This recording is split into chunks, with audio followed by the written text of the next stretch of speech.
So this beautiful boy is Mo. Mo came from a hoarding situation. He was in a house that had 38 cats. Most of the cats looked like him, white. Um, there were long hair, short hair. There were a few oranges. This is one of the things I want people to understand when they watch this channel.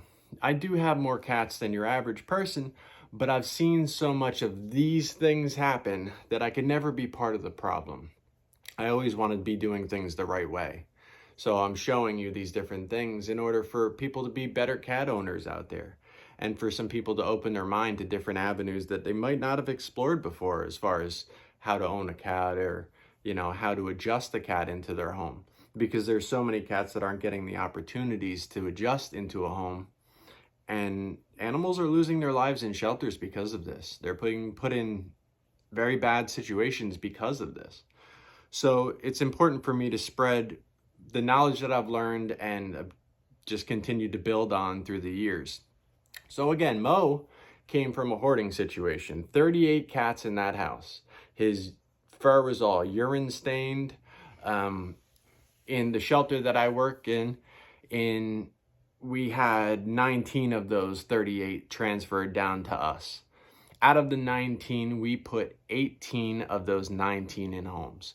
The one, unfortunately, we lost to cancer. So outside of that, we were 100% successful.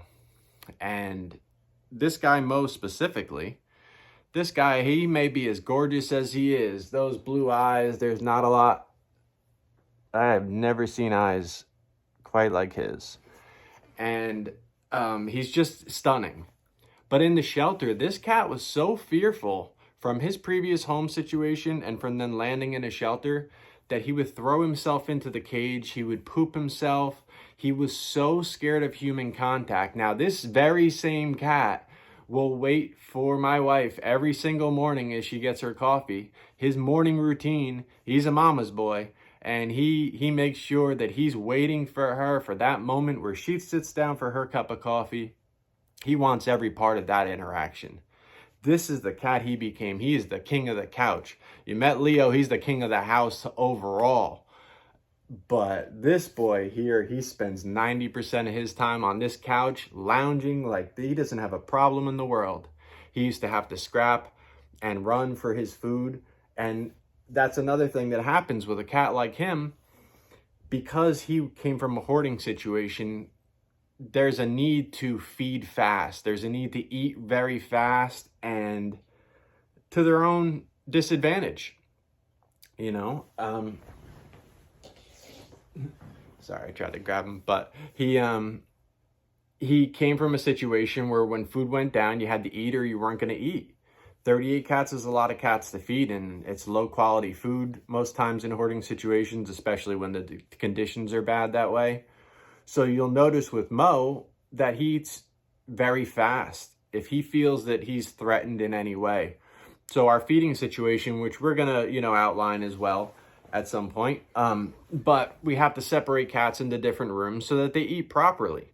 If Mo's around other cats that are eating, he rushes to eat, and he'll eat so fast that he'll throw up.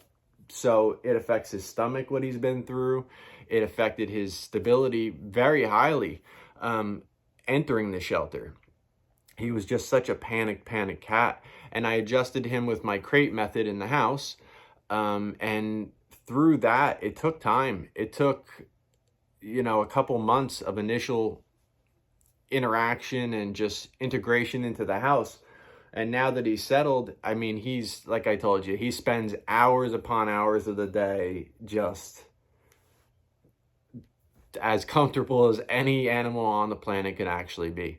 So, it's very possible to take these cats that are very, very fearful. There was no sign of him being the type of guy that was going to be this. And I took him on knowing that, and just knowing that although I had confidence in him, I was going to allow him to be whatever he was going to be. I took every one of my cats home knowing whatever they were going to be, I took on the responsibility of adjusting to that. A lot of our interactions and our adjustments to cats is us adjusting to them and them adjusting to us.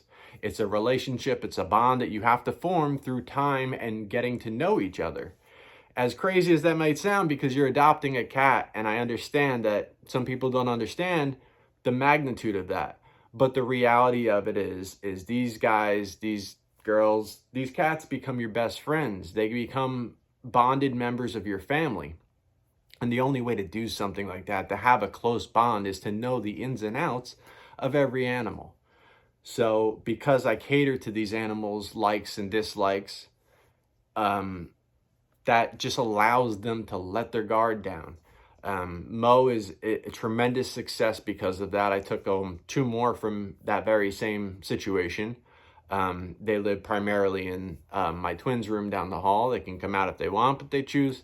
That's mostly where they are. So I have very different situations in my house for all the different animals. And that's just, the right way to do things. You can let things get out of control if you don't notice little cues and little changes in your cats. And when you introduce new things, you have to be so hyper aware to new changes in your animals and adjust accordingly. If you don't, that's when things get out of control and it becomes unmanageable. So I'll teach you a lot of these things that I've learned along the way in order for, hopefully other people can benefit from that. And animals, more than anything, animals can benefit from that. So, yeah, that's, hey, Mo, you coming back? He's coming. So that's our introduction to my man, Mo. We'll meet his sisters down the line, and, hope everybody enjoys. Keep following, like, subscribe, hit the Venmo if you like what we're doing. And, yeah, thanks, guys.